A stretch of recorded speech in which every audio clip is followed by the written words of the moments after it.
up, everyone, and welcome to today's video. We're gonna talk about this. So some of you guys should have already got this in the mail. Some of you guys will be receiving it in the coming days or weeks. We're gonna talk about this recall and stuff to know about it, stuff to be thinking about, and what the problem actually is. So I'm not gonna be showing this a whole lot in the video just because it's got my address on it. So obviously I'm not gonna let you guys see where I live, but we are gonna talk about this recall. So this recall is based on the suction jet pump and the fuel tank in the low pressure fuel pump assembly.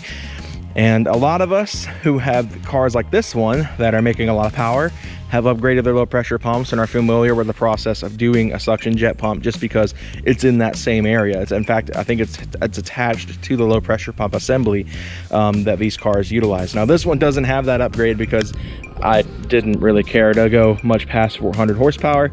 So this car doesn't have the suction pump or the upgraded low pressure fuel pump with, I assume, a replacement suction jet pump. This car still has the factory low pressure in-tank pump from when it was new. If you guys are new to my channel, this is my 2017 GTI 400 horsepower GTX 3701R turbo high pressure fuel pump, and I've got the full build list in this description now. If you guys want to see the build list on this car, is in the description of my videos, and it's also in the about section of the channel. So let's get started on this because my GoPro is already overheating. I can feel it like starting to burn my fingers a little bit. So let's talk about the notice. I'm going to read you guys a little bit of this notice. All right, so what is the issue, which is in big bold letters and underlined on this letter here, this notice. The suction jet pump inside the fuel tank is designed to purge fuel from the evap system. If a specific seal inside a affected suction jet pump fails, the fuel may flow directly into the evap system, and if this happens, fuel could accumulate in the evap system and may leak through the charcoal canister filter element. Leaking fuel in the presence of an ignition source may result in a fire. Now, if you guys are familiar with my channel and have been watching for a few years, you guys know that I've dealt with a fire damaged car before, and it's not necessarily something I want to see happen again to this car because I like this one a lot more than my last car. So I definitely would like this thing to not catch on fire like my last car did. Now, that is what is noted under what is the issue. What will we do? So this is their remedy. To correct this defect, your authorized Volkswagen dealer will replace the suction jet pump. This work will take about 2 hours to complete, will be performed for you free of charge. Please keep in mind that your dealer may need additional time for preparation of the work, as well as to accommodate their daily workshop schedule. Now, let's talk about what cars are affected by the suction jet pump recall, and that is 2015 to 2020 model year cars. Now, to my understanding, I know for a fact this affects GTIs. Obviously, I got one in the mail. I do not know if it affects GLI, Jettas, or anything else with the 2-liter Gen 3 platform of those years, such as the Taos, the Tiguan, the Atlas, stuff of that nature, the Arteon. So it remains to be seen if those cars are affected, or if this is exclusively a GTI or GLI issue, if the R is even affected at all. I'll have to talk to Bryfa on that, see if he got one in the mail for his Golf R. So yeah, it's a pretty possibly widespread issue in terms of the models affected, or it could just be GTIs that are affected. But for the GTI specifically, this affects early Mark 7 model cars from 2015 to 2017, as well as your early Mark 7.5s, your 2018 to 2020 model year cars. You guys with 2021 Mark 7.5s are free of this issue, and obviously if you have a Mark 8, you're completely scot-free of this because the whole thing is different. So this only affects early Mark 7 cars and very early Mark 7.5 model year cars. And like I said, I don't know for sure on this, but it could affect Jetta GLIs, base Golfs with the 1.8 liter engine, or even the Taos, Tiguan, Atlas, Arteon, anything with this 2-liter engine, or any of its derivatives like the 1.8. As the 1.5 and 1.4 are not based on the EA888 chassis, or EA888 architecture, I should say, as they, I believe, are EA211 engines. Those appear to be free from this, but the most heavily affected cars seem to be the 2-liter cars. So if you have an EA888 Gen 3, double check your stuff because you may be getting one of these in the mail if you haven't already, and this will make dealers extremely busy. So I will say that a lot of people can go the DIY route with this. In fact, with my notice, I received a reimbursement form for those that have already had this work done, whether it be by an independent shop, by a dealership before the recall was announced, or anything of that nature. So I don't necessarily know if that means you can go and buy a jet fuel pump off of FCP or ECS or anything like that, any sites that would sell that kind of stuff, and you do it yourself. And that, I don't know if that means you can do that, send the reimbursement form and get reimbursed for the part that you bought from a third-party site, or possibly from the Volkswagen parts website.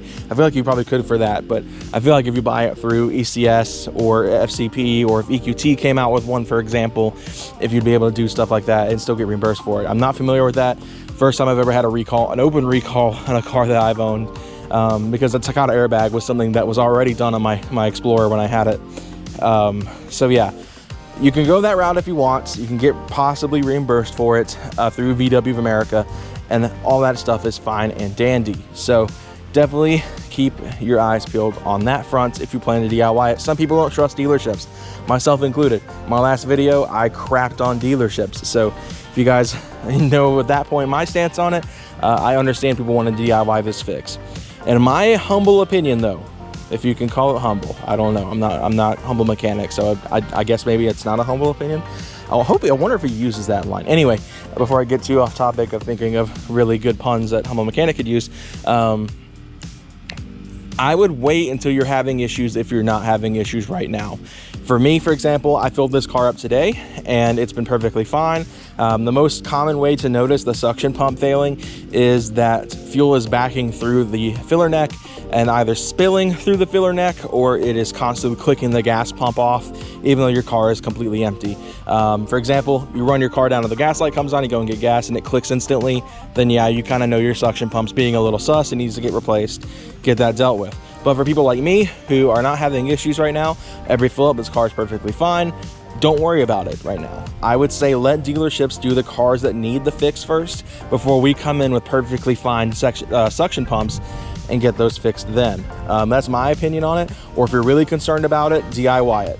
I would let the cars that are dealing with the issue actively get fixed before we take our perfectly fine cars and get them fixed as well. I do not know if this affects cars that have had upgraded low pressure fuel pumps, such as those that are making more power than this car is, for example, and are running a EQT brushless, RS3 tank, intake pumps, anything like that, Walbros, stuff like that. Like pretty much anything that replaces the full assembly. Imagine if you just put a Walbro in the standard assembly for the fuel pump, you'll still deal with the suction pump issue. But I feel like maybe possibly the RS3 assemblies that EQT runs, or other tuning brands that offer fuel pump assemblies for these cars run, you may be okay. I don't know entirely for sure on that. It's a good question to ask your provider on that front, or do your own research and see if the part numbers are the same, etc., etc. This car still has the original fuel pump in because I didn't want to go too extreme on the fueling end when I built this car.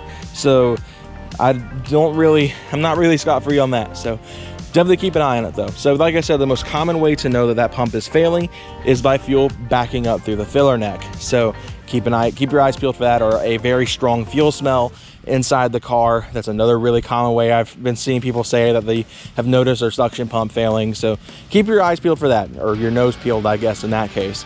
You smell strong fuel in the car, suction pump's going bad. Fuel's back into the filler neck, suction pump's going bad, and you need to get it fixed ASAP, because like said in the notice, it's a fire hazard. So I believe that's all I'm going to do today though to cover this. I hope you all enjoyed this informative video, at least my attempt to be informative on the suction pump recall. This is the last video I'm going to be filming on this GoPro, because I bought the camera that everyone on social media is going nuts over lately, especially in the car community. I bought a DJI Osmo Pocket 3.